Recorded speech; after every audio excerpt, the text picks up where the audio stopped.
Sewn inside the lining of a thrift store wedding dress were two leather pouches sealed shut with industrial wax and stitched using a technique that hadn't been used since World War II. Clara Brunner, who had bought the dress for just $9, had no idea. She was carrying a secret that an entire family had died trying to protect. Clara wasn't shopping for a wedding dress. She was searching for a last-minute Halloween costume. Something cheap, something quick, less than $20. She wandered through the racks at the thrift store in Madison, Wisconsin, and there it was, an old ivory silk wedding dress. Floor length, lace sleeves yellowed with age. The style was legitimately old. Not vintage, trendy old, but grandma-old. The moment she picked it up, she felt its weight.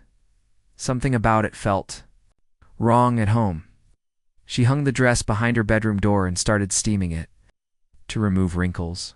That's when she noticed it. The fabric sagged unnaturally. Something was pulling it down from the inside. Curious, she pressed along the bodice and lining and found it. A hard, rectangular object about the size of a deck of cards, and then another.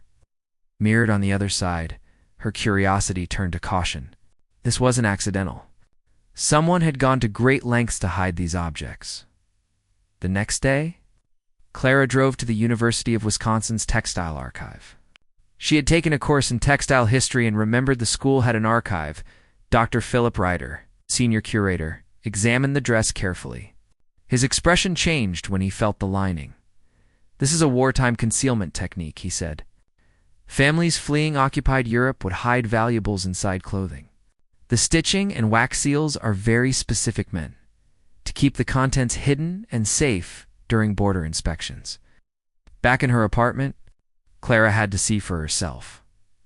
With a utility knife, she carefully cut into the first pouch. Inside, diamonds. Raw, uncut, dozens of them, ranging from the size of peas to small marbles. She opened the second pouch. More diamonds. 86 stones in total. They were unpolished, untouched for decades, exactly as they had been when someone had sewn them into the dress. Working with historians, Clara traced the dress to the Delask family, minor Czech nobility who had attempted to flee to Switzerland. During the war, they had sewn their entire diamond collection into the dress to keep it safe, but they never made it. Jacob and Marta Delask were separated from their children and sent to different camps. Neither survived. The dress and the diamonds had survived decades, traveling across oceans, unknown hands, and finally landing on a thrift store rack in Madison, Wisconsin. When Clara confirmed the diamonds' authenticity, she had a choice. She could have kept them. Legally, she might have had a claim, but she didn't hesitate. She contacted the surviving descendants of the Delaska family, Eva Delaskova. The granddaughter received the call about her grandparents' diamonds. After 80 years, the family used the diamonds to repurchase their ancestral estate in southern Bohemia, stolen during the occupation and privatized decades ago, for the first time in over 80 years.